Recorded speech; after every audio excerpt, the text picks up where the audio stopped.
Hello everyone and welcome back to the Carcode YouTube channel. If you're new here, please make sure to hit the subscribe button down below and turn on the post notification bell so you're notified every single time I upload a new video.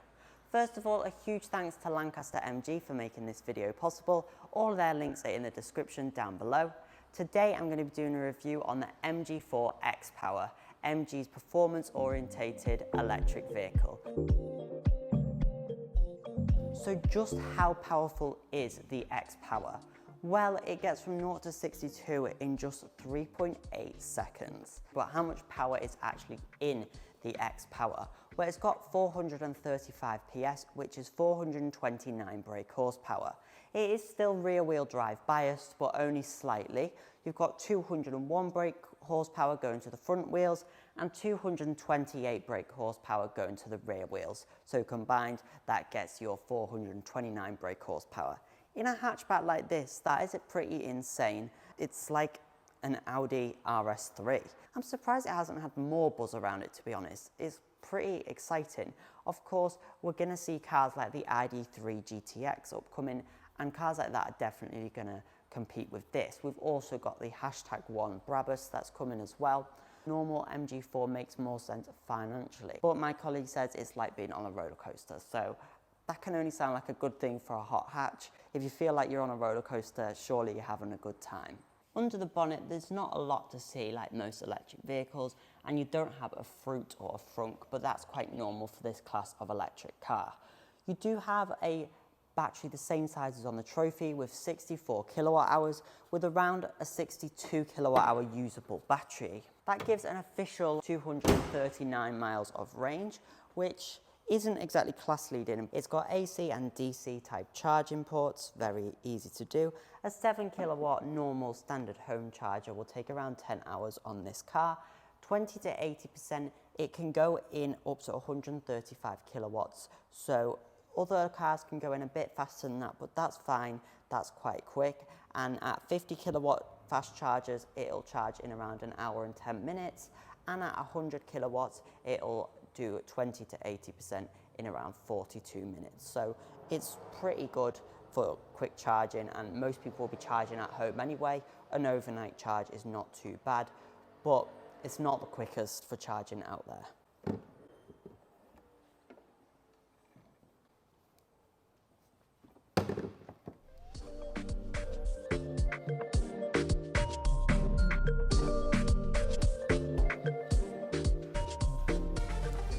What's the inside of the XPower like? Well, it's pretty similar to the MG4, but you've got a little bit different seats. You've got this leather material and the Alcantara suede material, so it feels a bit more premium. The seats themselves are actually the same, but they do feel a bit firmer just because of these materials that are used, but the quality is upped massively. Of course, you're going to expect that at the higher price point.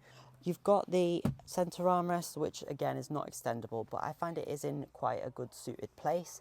For me anyway, and to be fair, if you move the seat forwards further, you've still got it there, or if you had it back, of course you've got it. So it's quite a good size armrest, and it doesn't get in the way either, which is really nice.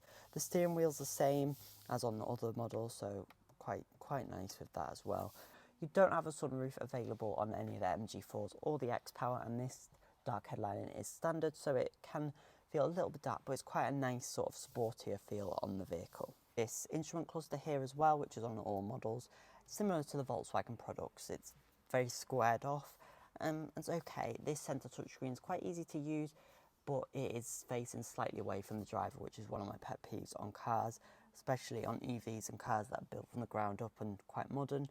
They could just switch that over, which is not hard for manufacturers to do. I do like it when they've got other controls that are a bit easier to use on a car. The outside is all done in the UK design office, and the inside is completely designed in Shanghai. So maybe that's why it's doesn't appeal as much to the European audience, or is quite different from what we see from other manufacturers. You have this little bump that you may notice here, and that is actually the front cameras. You've got 360-degree parking cameras on this, same as on the MG4 Trophy specification.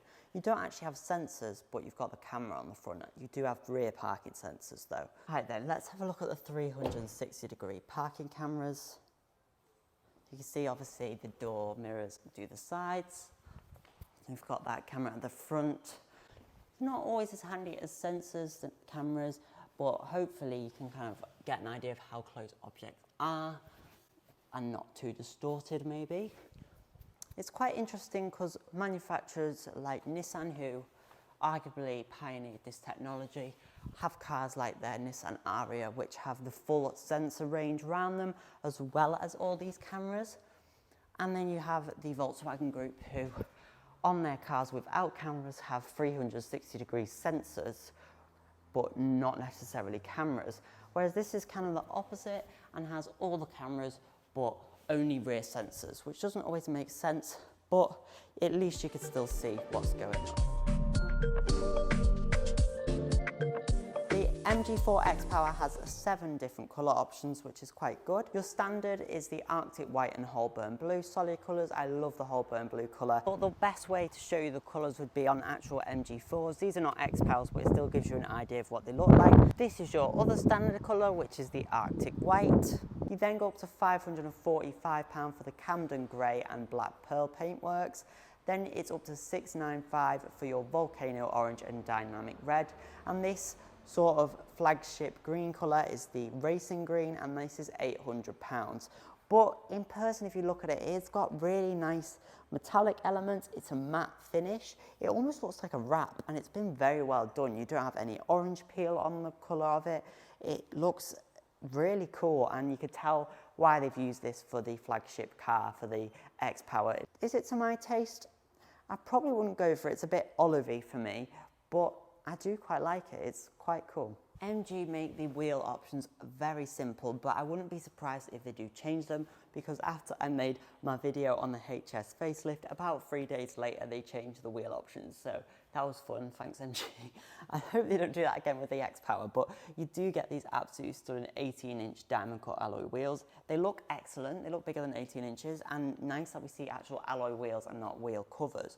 Although on the normal MG4, we do have some wheel covers which look a bit more like alloys. They look a bit more like these, and they look really good, a much better improvement. Those are the new wheel covers that I was talking about. Because it's such a new brand and things are constantly changing, I definitely recommend going to your local dealership just to actually have a look at some of the cars out there and see what options are available on the particular vehicle. You do have the XPower brakes, which are in orange, which look really cool. These are upgraded, of course, from the normal MG4, as all that power, they need to have a bit more stopping power. The back wheels are no different. A lot of electric cars have drum brakes at the back and the disc brakes at the front. They're disc brakes at the back as well, which is great to see. At the rear of the car, we've again got quite a similar look to the normal MG4. We've got the Sight Vision LED lights, which are really nice. I did really like them. I mentioned that in my MG4 review. So then, what does the boot space look like on the MG4 XPower? It's identical to the MG4, which isn't too bad. At 363 litres, it's quite a decent sized boot. It's a little bit smaller than your standard hatchback, like the Volkswagen Golf with 380 litres, for example, but it's bigger than some other electric cars, like the new Volvo EX30 that has just 318 litres. So at 363, it's quite practical. You do have the false floor, and then you've got your tyre inflation kit and your warning triangle under there. Quite clever about the boot floor here is you can have it go down, but when you lift it up, on some cars that have the bit they go down, they can fall underneath.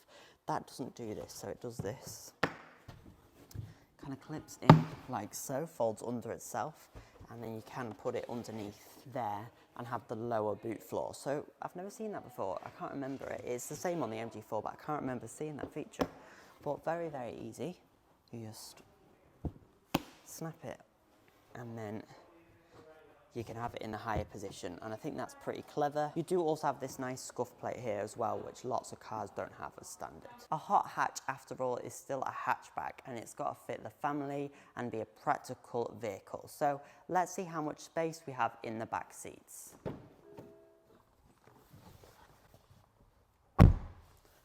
That sounds like a quality slam. They've definitely upgraded the doors and like the weightiness of things in the MG4 XPower. compared to the normal MG4, which doesn't feel flimsy by any means, but is just not up there with the premium competitors. I can't say that this is yet, but it's getting there. You don't have a rear center armrest, unfortunately, and of course, like I say, you do have the dark headlining.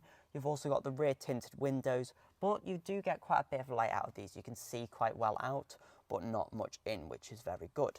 In the rear, you've got one USB charger point.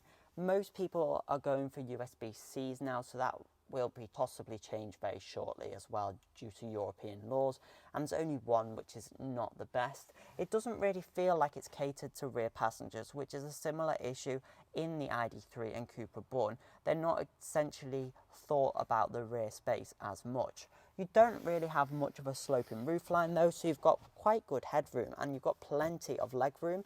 You've got a very flat floor, but it is quite high up the floor, if that makes sense, so you're kind of squatting. The middle seat is a little firm because it's just the leather material in the middle, but not too bad. You do have the little tunnel, but you've got plenty of space for your feet in the middle there. You've got ISOFIX points. I love how MG conceal their ISOFIX points with the Velcro, and then you've got the holes there and easily access the ISOFIX points. On Volkswagen Group products, they do have quite large openings and bulky plastic. On other vehicles, they're simply open. So I think this is a very good solution. Well done, MG.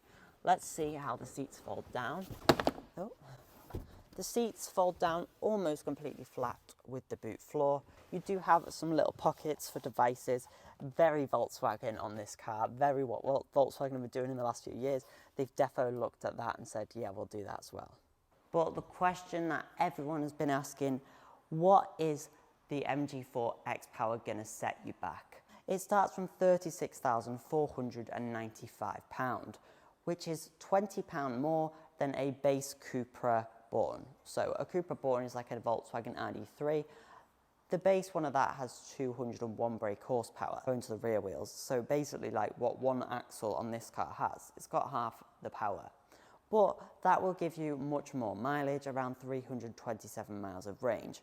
Well, that's available in the normal MG4, of course, giving up to 330 miles of range. The XPower, therefore, is made for if you're wanting that performance vehicle. It's not really a long-range vehicle. A lot of electric cars that are coming out that have been performance-orientated have also coincidentally been the long range because they've got a bigger battery. This has the same size battery as the Trophy long range and the SE long range, but it's got more power. So it just depends what you want. If you want power or if you want range. The normal MG4 is quite powerful anyway, but this just adds onto it. So that was my first look on the MG4 XPower. If you've got any questions, do put them down in the comments below. Again, a huge thanks to Lancaster MG for making this review possible. Do check out their links as well, which are also in the description.